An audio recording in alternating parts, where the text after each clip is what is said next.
The arena glowed beneath the harsh brilliance of televised lights, a cauldron of sound and anticipation, as fans gathered to witness the collision of two worlds, the rising, undefeated Leo Santa Cruz and the seasoned Venezuelan warrior Alexander El Explosivo Muñoz. Every seat seemed to tremble with the energy of expectation, the rhythm of drums, chants, and adrenaline pulsing like a heartbeat through the venue. Santa Cruz entered first, young, hungry, stepping into his first fight at 122 pounds with the eagerness of a man ready to embrace a new chapter. Across from him stood Muñoz, a two-time WBA super flyweight champion whose legacy was forged in battles from Caracas to Tokyo, a veteran who once strung together 23 consecutive knockouts and still carried the aura of danger with every step. As the referee delivered the final instructions, "Protect yourselves at all times," the tension thickened. These were two men from two different eras meeting in a single moment, one climbing toward greatness, the other fighting to reclaim the fire of his prime. When the opening bell rang, they didn't feel each other out. They collided instantly, trading leather with reckless courage. Before the cameras, before the roaring crowd, before the world watching, Santa Cruz and Muñoz began carving their story into the fabric of boxing history. From the early exchanges, Santa Cruz established the rhythm that defined his style: punches in bunches, nonstop pressure, a relentless march forward. Muñoz tried to answer with heavy counters, uppercuts sneaking in, hooks winging wildly, trying to catch the younger fighter's chin. But Santa Cruz absorbed them and returned double.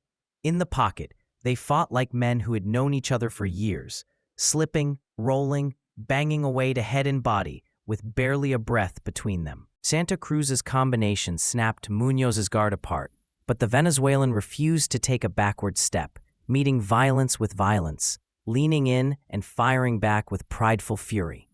The commentary team at ringside, Bernstein, Malignaggi, Kenny, could only marvel at the pace.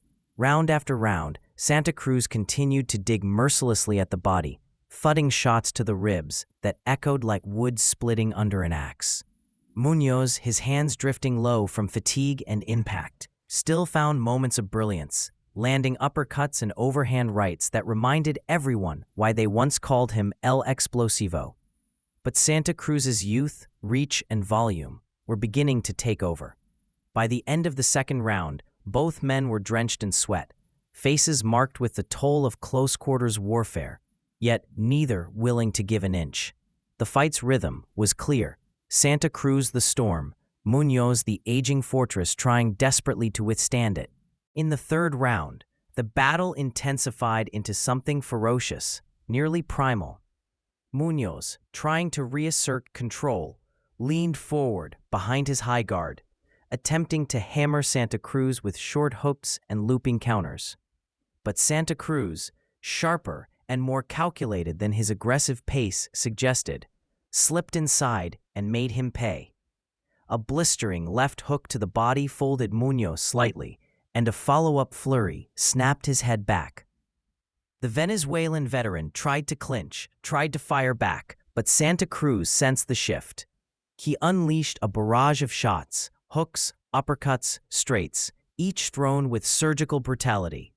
A clash of heads briefly interrupted the round, but when they resumed, Santa Cruz pressed even harder. Then came the moment. A cracking right hand, followed by a left to the chin, sent Muñoz stumbling backward toward the ropes. Santa Cruz swarmed, firing until a clean shot buckled the older man's legs and sent him down. The crowd erupted as the referee counted, and though Muñoz beat the count, the signs were there, the legs unsure, the eyes flickering with fatigue. He survived the round, but only by grit alone. The young lion had tasted weakness, and the scent of victory was in the air. Round 4 opened with Muñoz showing all the heart of a former champion, fighting back with every ounce of pride he had left. He landed a few crisp hooks, even connected with a solid uppercut that momentarily halted Santa Cruz's advance. But the younger fighter absorbed it and continued forward like a machine, carved from momentum. Santa Cruz's body attack now became ruthless. Hooks to the liver, shots under the elbow, right hands digging into Muñoz's side with mechanical precision. Each body punch drained Muñoz, each exchange pushing him closer to the edge. Santa Cruz shifted stances briefly, flashing southpaw for a moment, confusing the veteran, then returned to orthodox to continue the assault. The two men clashed repeatedly in the center, like rams meeting head-on, but it was Santa Cruz whose punches landed shorter, tighter, sharper. With under a minute left in the round, Santa Cruz unleashed a devastating combination. An uppercut snapping the head up, a hook driving it sideways, another hook to the body sinking deep. Muñoz staggered, battered, gasping as Santa Cruz used his face as target practice in a brutal closing stretch. It was a heroic display of toughness from Muñoz, but his corner watched with growing concern. When the bell rang, he returned to the stool, exhausted, bleeding, and shaking his head, the signs of a warrior nearing his final stand. Between rounds, Muñoz's corner debated stopping the fight.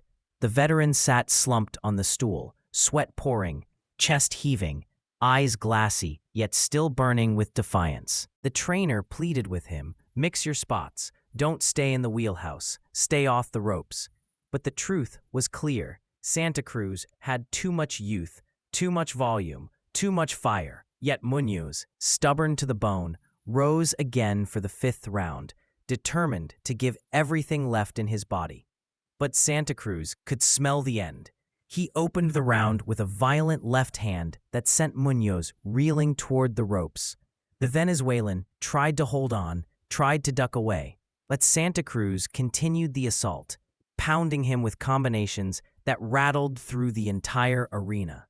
A clean left hook sent him crashing to the canvas for the second time in the fight. He struggled up, heart refusing to quit, but his corner had seen enough. As Santa Cruz stepped forward to finish it, the corner waved their hands. The referee accepted the request and stopped the fight. Muñoz, brave as ever, had nothing more to give. And so, at 1:05 of the fifth round, Leo Santa Cruz, relentless, unforgiving, brilliantly conditioned, won his junior featherweight debut by technical knockout, remaining undefeated and claiming the USBA title.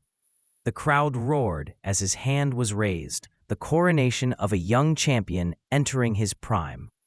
Across the ring, Muñoz stood battered but unbroken in spirit, a warrior who had given everything he had against a force of nature 22 years younger. It was a clash of generations, a passing of the torch, and a testament to the violent beauty of the sport. Santa Cruz had announced himself to the division with a performance of nonstop pressure and high-volume savagery. Muñoz, even in defeat, showed the heart of a lion.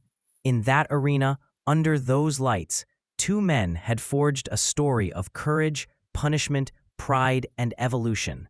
An unforgettable night where the future met the past, and the new king left the ring victorious.